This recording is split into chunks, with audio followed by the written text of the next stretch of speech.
नमस्कार, आपका स्वागत है नेक्स्ट जेन भारत में। मैं हूं प्रतीक्षा मिश्रा।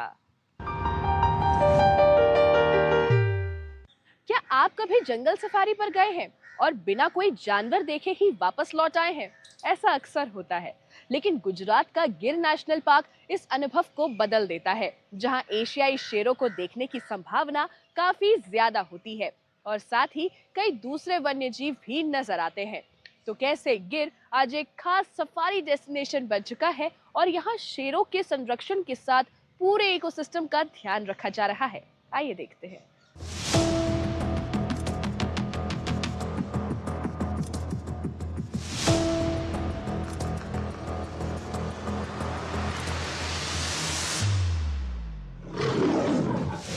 सैकड़ों किलोमीटर में फैला गिर का घना जंगल, जहां हर मोड़ पर एशियाई शेरों की दहाड़ इसकी पहचान बन गई है।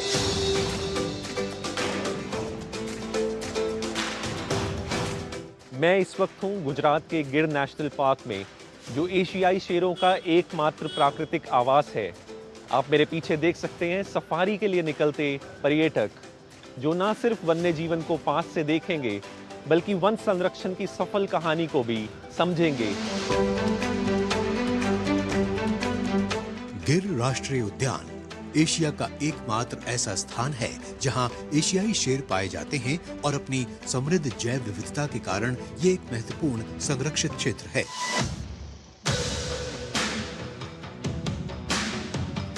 आज हम इस रोमांचक सफारी पर निकले हैं, जहां हमें शेरों को करीब से देखने और उनके बारे में जानने का एक अनोखा अवसर मिला है। गिर सिर्फ शेरों तक सीमित नहीं, यहाँ चीतल, सांभर और 300 से अधिक पक्षियों की प्रजातियां भी पाई जाती हैं।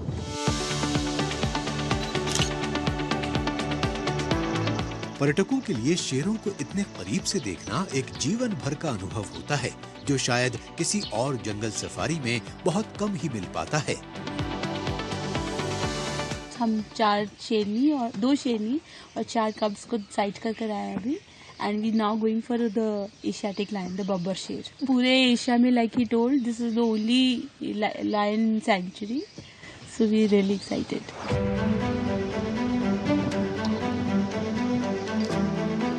हाल ही में हुई 16वीं एशियाई शेर गणना 2025 में ग्रेटर गिर क्षेत्र में कुल 891 एशियाई शेर दर्ज किए गए, जो 2020 के 674 शेरों की तुलना में लगभग 32% की बढ़ोतरी को दर्शाता है। अगर हम लास्ट सेंसस की बात करें तो 32% के लगभग पॉपुलेशन का इंक्रीज़ हुआ है हमारे यहाँ पर एशियाटिक लाइन में। और एक और पॉजिटिव ट्रेंड इसमें यह है कि ब्रीडिंग फीमेल्स का पॉपुलेशन 40% से भी अधिक है। सो वी आर एक्सपेक्टिंग कि ये पॉजिटिव ट्रेंड जो है इंक्रीज़ इन पॉपुलेशन का, वो और बढ़ेगा। शेरों की बढ़ती संख्या के साथ साथ वन विभाग उनके प्राकृतिक आवास को भी बेहतर बना रहा है। पानी और भोजन की पर्याप्त व्यवस्था की जा रही है और ऐसे तरीके अपनाए जा रहे हैं जो प्रकृति के अनुकूल हों, ताकि जंगल में रहने वाले सभी जीवों के लिए एक सुरक्षित और संतुलित माहौल तैयार हो सके। बोरवेल किया हुआ है और सोलर लगाया हुआ है। जैसे धूप बढ़ेगी तो अपने आप ये फिर भर जाएगा।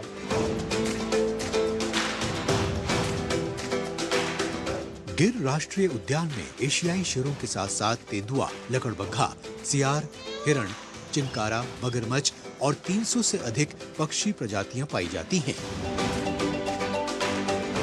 एक मधुमक्खी से लेकर लायन, सबका भी इकोसिस्टम में एक इम्पोर्टेंट रोल होता है। सो आई सजेस्ट ऑल टूरिस्ट कि हर एक चीज़ के ऊपर फोकस करें और यहाँ पे जब आए हैं तो हर एक चीज़ को देख के एंजॉय करें। पर्यटन के लिए भी वन विभाग ने कई अहम कदम उठाए हैं। सफारी रूट्स को वैज्ञानिक तरीके से तैयार किया गया है और वाहनों की संख्या सीमित रखी जाती है। देवलिया सफारी पार्क का गिर इंटरप्रिटेशन जोन कम समय वाले पर्यटकों के लिए सुरक्षित विकल्प है, जहां वन्य जीवों को करीब से देखा जा सकता है। प्लास्टिक कम करने के लिए रीयूजेबल बॉटल सिस्टम, साथ ही आधुनिक रेस्क्यू सेंटर और लायन अस्पताल भी स्थापित किए गए हैं। गिर राष्ट्रीय उद्यान संरक्षण और पर्यटन का संतुलित उदाहरण है, जहां शेरों के साथ जैव विविधता भी सुरक्षित और समृद्ध हो रही है।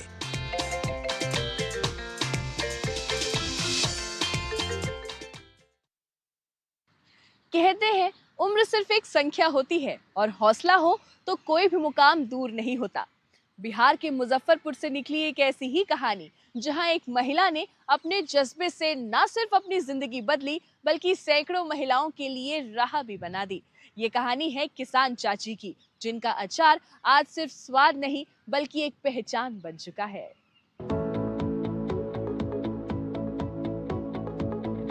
पीली साड़ी में साइकिल चलाती ये महिला, जिनके हाथों में हैंडल की मजबूत पकड़ है और हर पैडल के साथ एक हौसला जुड़ा है जो उम्र से नहीं इरादों से चलता है।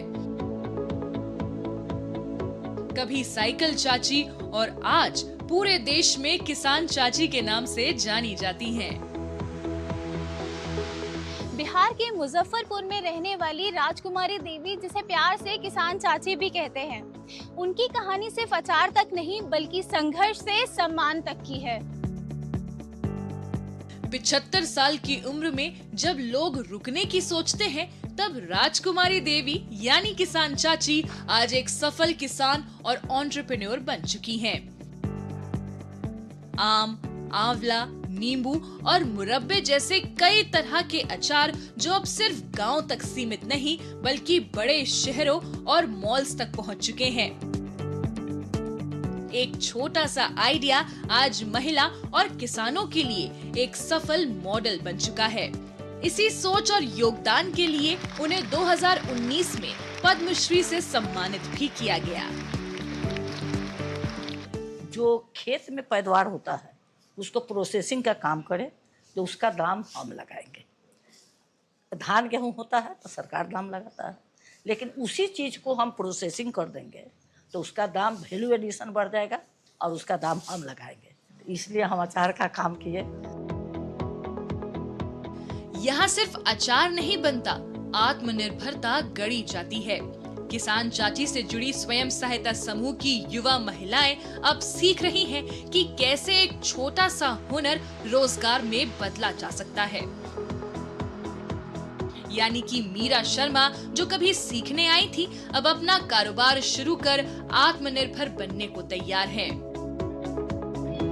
बहुत पहले मतलब मम्मी दादी ये लोग करती थे, तो मतलब अब हम लोग है कि हम लोग को उतना नहीं आता है, तो हम लोग सीखते हैं और उससे है कि मतलब सर्टिफिकेट भी मिलता है और हम उससे अपना बिजनेस भी चाहे तो शुरू कर सकते हैं। कि हमको बहुत अच्छा इसलिए लगता है कि इसमें बहुत सी महिला काम करती हैं और उनके साथ दिन भर रहना और काम करना बहुत अच्छा लगता है कि हमसे और महिलाओं को भी काम मिल रहा है।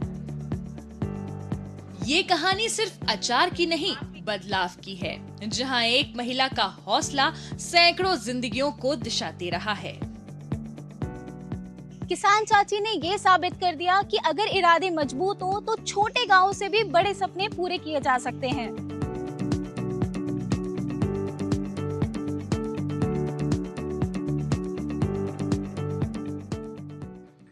आज का युवा सिर्फ स्टार्टअप बनाना नहीं चाहता, कुछ अलग और खास करना चाहता है। ऐसा काम जिससे कमाई भी हो और एनवायरनमेंट पर पॉजिटिव इम्पैक्ट भी पड़े। कटक की एक यंग एंटरप्रेन्योर ने यही कर दिखाया है, जहां कचरे को क्रिएटिव प्रोडक्ट्स में बदलकर एक यूनिक स्टार्टअप खड़ा किया गया है। तो कैसे वेस्ट से बन रही है वैल्यू और आइडिया बन रहा है बिजनेस, आइए देखते हैं।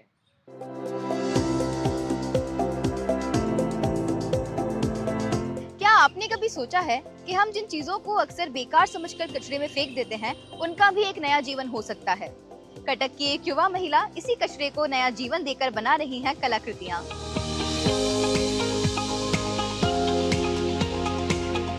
मिलिए लिप्सा बेहुरा से, जो हर दिन अलग अलग इलाकों में जाती हैं, कभी कबाड़ी वालों के पास तो कभी उन जगहों पर जहां कचरा इकट्ठा होता है। यहाँ से ये चुनती हैं वही चीजें जिन्हें लोग बेकार समझते हैं, लेकिन यही कचरा इनके हाथों में आकर बन जाता है ज्वेलरी, डेकोर पीसेस और खूबसूरत गिफ्ट आइटम्स। यानी जो हमारे लिए कचरा है वो इनके लिए है क्रिएटिविटी का कच्चा माल। लिप्सा का एक छोटा सा आइडिया अब एक मजबूत बिजनेस में बदल चुका है।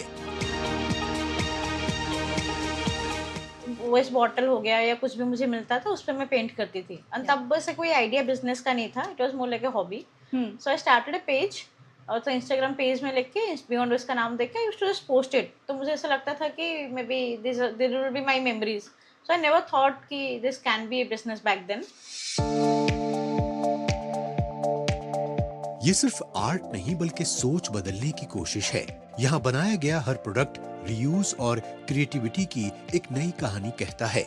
आज के युवा ऐसे सस्टेनेबल और यूनिक प्रोडक्ट्स को ज्यादा पसंद कर रहे हैं। वहीं कई कैफे और रेस्टोरेंट्स में भी ऐसे सजावटी सामान की मांग लगातार बढ़ रही है। हमें एक चीज़ दिखा कि हमारे जो बायर हैं मोस्टली जेंजीज हैं या यूथ है, वो हमारे प्रोडक्ट्स को ज़्यादा समझते हैं या वो सस्टेनेबिलिटी को वो समझो ज़्यादा समझते हैं।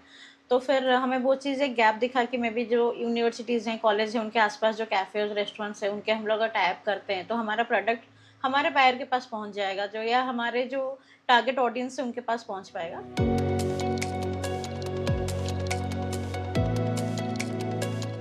आप देख सकते हैं कि कैसे बेकार समझे जाने वाले ये मटेरियल्स यहाँ आकर एक नई पहचान पा लेते हैं। और खास बात ये है कि यहाँ प्लास्टिक का इस्तेमाल जानबूझकर नहीं किया जाता, जिससे एनवायरनमेंट में और ज्यादा एक्स्ट्रा प्लास्टिक जनरेट ना हो। ये पहल अब सिर्फ एक व्यक्ति तक सीमित नहीं रही, बल्कि एक टीम में बदल चुकी है। यहाँ काम करने वाली ज्यादातर लड़कियाँ सिर्फ प्रोडक्ट नहीं बना रही, बल्कि नई स्किल्स सीख रही हैं। जहाँ हर डिजाइन के साथ एक नई सोच भी तैयार हो रही है, साथ ही रोजगार के अवसर भी।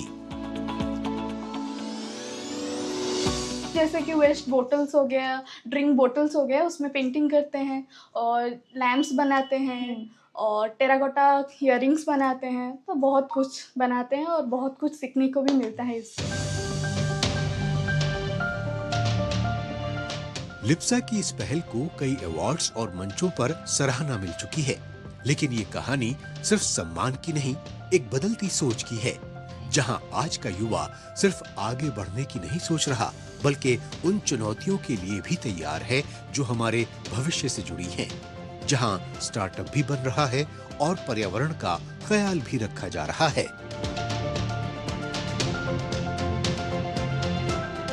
कचरे से कला तक का ये सफर सिर्फ एक स्टार्टअप की कहानी नहीं है, ये उन युवाओं की कहानी है जो क्रिएटिविटी, एंटरप्रेन्योरशिप और सस्टेनेबिलिटी को साथ लेकर एक नई दिशा में आगे बढ़ रहे हैं।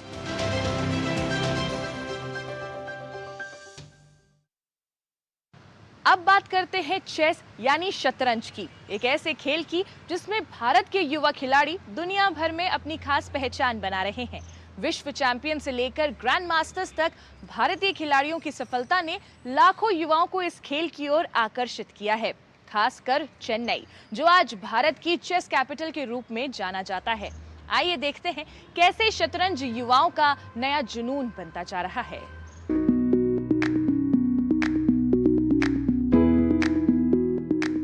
Chess is life in miniature. Chess is battle. Chess is a struggle.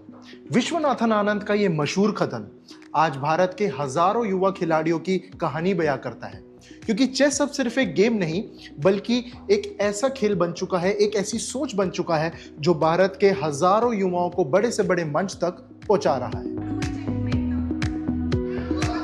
यहाँ कोई दौड़ नहीं रहा, कोई गेंद नहीं मार रहा और ना ही कोई स्टेडियम का शोर सुनाई दे रहा है। फिर भी यहाँ हर सेकंड एक जंग चल रही है। 64 खानों पर बिछी इस बिसात में हर चाल के साथ रणनीति बदलती है और हर गलती हार और जीत का फैसला कर सकती है। यही है शतरंज, एक ऐसा खेल जिसने भारत में नई पीढ़ी की कल्पना को अपनी ओर आकर्षित किया है। चेन्नई को भारत की चेस कैपिटल यूं ही नहीं कहा जाता। यहीं पर मौजूद है ऐसी प्रतिष्ठित एकेडमियां जो अगली पीढ़ी के चेस चैंपियन को तैयार कर रही हैं। So we have a structured training courses across levels, like from absolute beginner to rated players. So we have separate batches, we have standard curriculum. I think the most important thing is consistent and balanced training. और अब मिलिए उस युवा खिलाड़ी से जो भारत की नई चेस जनरेशन की महत्वाकांक्षा और प्रतिभा का प्रतीक बन चुका है। मिलिए आकाश गणेशन से, भारत के 66वें ग्रैंड मास्टर, और उस खिलाड़ी से जिसने सबसे कम उम्र में नेशनल सीनियर चेस चैंपियनशिप जीतकर इतिहास रच दिया। When I became a grandmaster, there are two types of people. One who is very happy about it, and the other one who is relieved. Okay, finally I became a grandmaster. I was belonging to the second one because, like, I was chasing this GM title for a long time. Like, after my engineering, I quit engineering. I just went into full-time into chess. I was taking a lot of risk. So when it finally happened, I had a moment of relief. आज चेन्नई की chess academy सैकड़ों बच्चों को अभ्यास करा रही है। कुछ 6 साल के हैं तो कुछ 10 साल के, लेकिन इनके सपने दुनिया के सबसे बड़े ग्रैंड मास्टर्स बनने के हैं। शतरंज की बढ़ती लोकप्रियता सिर्फ एकेडमियों तक सीमित नहीं है। चेन्नई में अब चेस एक कम्युनिटी मूवमेंट का रूप ले चुका है। इसकी एक अनोखी मिसाल है चेन्नई चेस क्लब, जहां हर रविवार शतरंज प्रशिक्षण कैंप आयोजित किए जाते हैं। कुछ लोग हर रविवार को आराम करने के लिए इस्तेमाल करते हैं तो कुछ मनोरंजन के लिए, लेकिन चेन्नई में लोग हर रविवार अपने दिमाग को और भी तेज बनाने के लिए समर्पित करते हैं। मैं इस वक्त मौजूद हूं एक बोर्ड रूम में, जहां अलग अलग उम्र और अलग अलग पेशों से लोग एक ही जुनून के साथ जुड़ते हैं, चेस। यहां कोई प्रोफेशनल ग्रैंड मास्टर्स बनने का सपना लेकर आता है तो कोई इस खेल के प्रति अपने प्यार के कारण। लेकिन इन सब में एक चीज समान है, हर चाल के साथ खुद को बेहतर बनाने की कोशिश।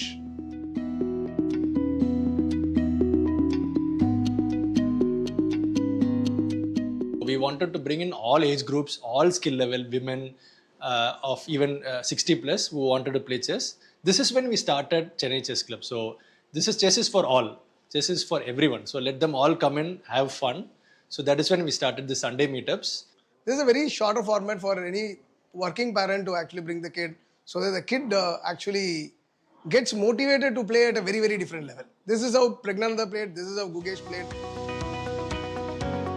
यह दृश्य बताता है कि भारत में चेस का उभार सिर्फ मेडल और रैंकिंग की कहानी नहीं है।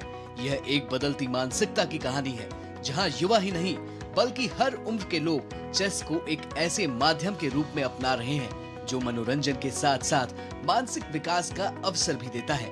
आज चेस एक खेल से बढ़कर एक कल्चर बनता जा रहा है।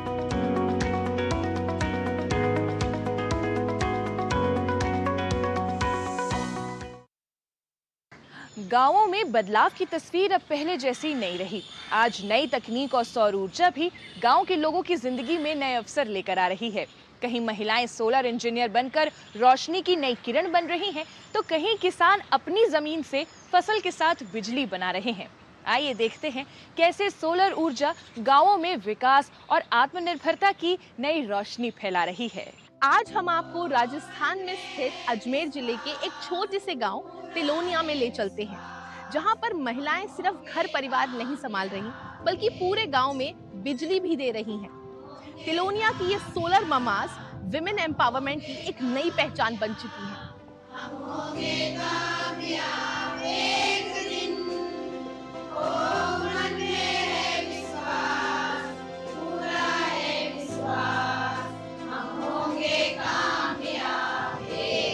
हम होंगे कामयाब, ये उन महिलाओं का विश्वास है जिन्होंने कभी बिजली के तारों को छूना तो दूर सौर ऊर्जा का नाम तक नहीं सुना था।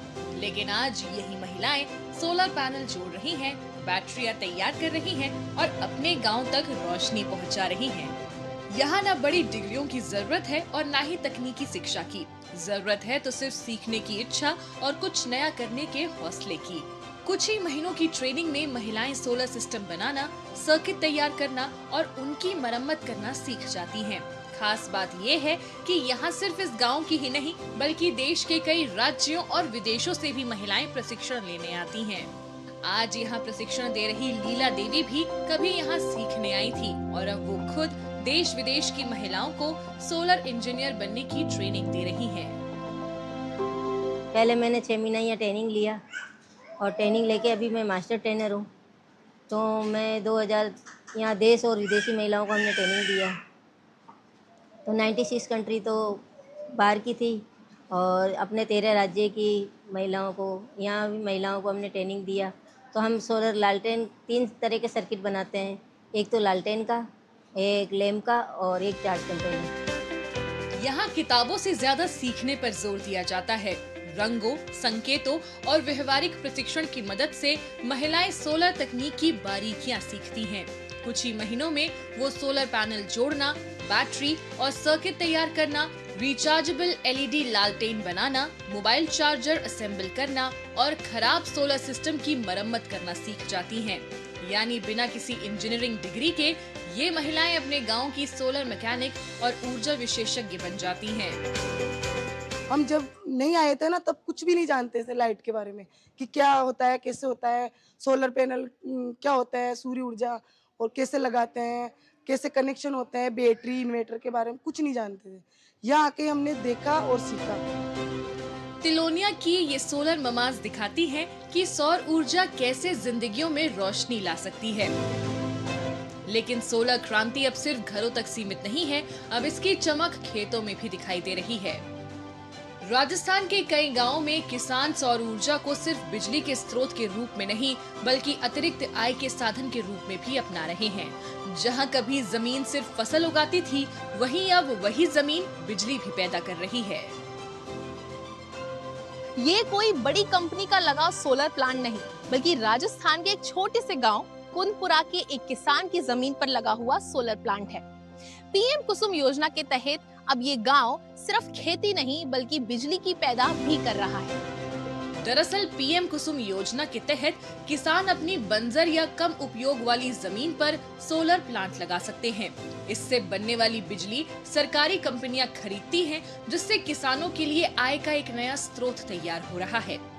शिवजी रामजात भी ऐसे ही किसानों में शामिल हैं। उन्होंने अपनी जमीन पर 1800 किलोवाट का सोलर प्लांट लगाया है, जिससे खेती के साथ साथ उनकी आमदनी भी बढ़ी है। तो हमने एक प्लांट लगाया, उस पे हमें मालूम पड़ा कि ऐसे करके ये योजना है और इसमें लोन भी हमें इजी तरीके से हो रहे हैं और ये किसानों के हिसाब से ही योजना है पूरी प्रॉपर। तो इसमें हमारी आय तो बढ़ी है साथ में, और हमें एक रोजगार भी मिला इधर, क्योंकि हम वही खेती तो कर रहे थे पहले भी। शिवजी राम की तरह आज कई किसान खेती के साथ साथ बिजली उत्पादन कर अपनी आय बढ़ा रहे हैं, जिससे आत्मनिर्भरता को नई ताकत मिल रही है। 2 साल तक हमने वैसे छोटी हाइट पे नीचे हाइट पे चलता रहा। फिर हमारा विचार आया, भाई इसको क्यों नहीं ऊपर कर ले, तो इसके नीचे अपने को डबल फायदा हो जाए, खेती भी होती रहे अपनी। आज बराबर हमारे में खेती भी हो रही है और ऊपर लाइट भी GSS को जा रही है, दोनों काम हो रहे हैं। एक तरफ तिलोनिया की महिलाएं सोलर तकनीक सीखकर अपने गांव में रोशनी पहुंचा रही हैं, तो दूसरी तरफ किसान सौर ऊर्जा को आय के नए साधन में बदल रहे हैं। सौर ऊर्जा अब सिर्फ बिजली पैदा नहीं कर रही, बल्कि आत्मनिर्भरता, रोजगार और ग्रामीण विकास की नई कहानी भी लिख रही है। आज के शो में फिलहाल इतना ही। आपसे फिर मुलाकात होगी अगले एपिसोड में। तब तक के लिए धन्यवाद।